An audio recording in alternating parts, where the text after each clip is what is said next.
आज मैं आपको एक कहानी सुनाती हूँ। ये कहानी है एक एक मेहनती चींटी और आलसी टिड्डे की। एक हरे भरे मैदान में, जहाँ रोज सूरज की किरणें नई ऊर्जा भर देते थे। उसमें दो मित्र थे, एक मेहनती चींटी और आलसी टिड्डा। वो चींटी बहुत मेहनती थी। वो हमेशा अपने दाना इकट्ठा करती रहती थी, क्योंकि बरसात का मौसम आएगा, बर्फ जमेगी, ठंडी आएगी तो उसके काम आ सके। और टिड्डा बहुत ही आलसी था, वो कुछ नहीं करता था, वो केवल उसकी मजाक उड़ाता रहता था। चींटी रात दिन अपना मेहनत करके बहुत सारा अनाज इकट्ठा कर लिया उसने सर्दियों के लिए। उस एक पेड़ के नीचे उसने अपना घर बनाया पहले, फिर बहुत सारा अनाज इकट्ठा कर लिया। दूर दूर से अनाज इकट्ठा करके लाती थी, अपनी पीठ पे लाद के, और अपने घर में जमा करती थी। ऐसे ही चलते चलते जो आलसी टिड्डा था वो हर पेड़ की पत्तियों पे बैठकर अपना आवाज निकालता रहता था और मजाक उड़ाता रहता था चींटी का। एक दिन चींटी बहुत ही भारी दाना उठाकर लाई। उस पे चला भी नहीं जा रहा था, धीरे धीरे चल रही थी। तो टिड्डे ने देखा, उसकी उस पे हंसने लगा। जब वो चल नहीं पा रही थी, मजाक उड़ाने लगा।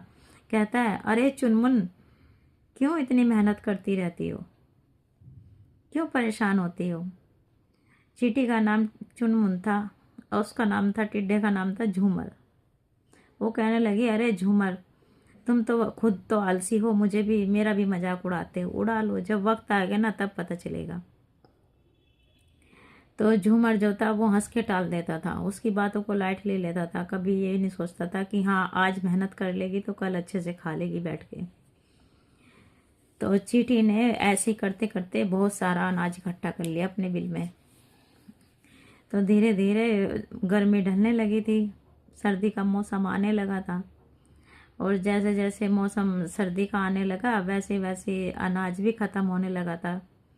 वो मतलब बहुत ज़्यादा ढूंढती थी, तब उसको एक दाना मिलता था। तो एक दिन ऐसा हुआ, बहुत ज़्यादा सर्दी पड़ने लगी। तो चींटी ने तो अपना दाना अपने घर में तैयार कर रखा था पहले से ही। तो वो बहुत ज़्यादा बर्फ़ पड़ गई थी, बर्फ़ में इतना हो गया था कि अंदर बाहर आने की जगह नहीं थी चींटी को। तो आराम से अपने घर में बैठ के वो दाना उसने इकट्ठा कर लिया था, आराम से रहती थी, उसको कोई टेंशन नहीं थी। और जो झूमर था टिड्डा, वो हमेशा परेशान रहने लगा।